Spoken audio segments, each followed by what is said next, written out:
नमस्कार. आज आपण प्राचीन भारतीय गणितज्ञ बौधायन यांच्याबद्दल काही माहिती जाणून घेणार आहोत. बौधायन हे पायथागोरसच्या प्रमेयामागील मूळ गणितज्ञ होते. पायथागोरसचे प्रमेय खरंच पायथागोरसच्या खूप आधीच माहीत होते आणि पायथागोरसच्या जन्माच्या किमान 1000 वर्षांपूर्वी भारतीयांनीच याचा शोध लावला होता. असे म्हटले जाते की बौधायन हे एक पुजारी होते आणि उच्च दर्जाचे आर्किटेक्ट देखील होते. संस्कृत साहित्यातील सूत्रग्रंथांमध्ये बौधायनांचे सूत्रग्रंथ हे सर्वात प्राचीन आहेत. या ग्रंथाची रचना अंदाजे इसवी पूर्व 8व्या शतकात झाली असावी.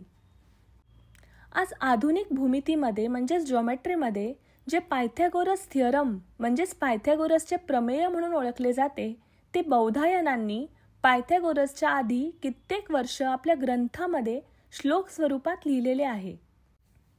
तर हा श्लोक असा आहे: दीर्घ चतुरश्रस्या क्ष्णया रज्जुः पार्श्वमाणी तिर्यक मानीच यत पृथक भृते कुरुतस्तदुभयम करोती. याचा इंग्रजीमध्ये अर्थ असा होतो: a rope stretched along the length of the diagonal produces an area which the vertical and the horizontal sides make together. अर्थात काटकोन त्रिकोणाच्या दोन्ही बाजूंच्या वर्गांची बेरीज ही त्या त्रिकोणाच्या कर्णाच्या वर्गाएवढी असते. आधुनिक विज्ञान आणि तंत्रज्ञानाची उत्पत्ती आपल्याच प्राचीन भारतीय गणितज्ञ, विद्वान इत्यादींमुळे झाली आहे हे नाकारता येणार नाही.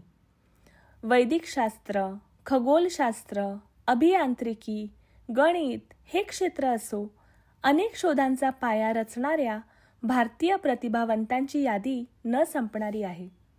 धन्यवाद.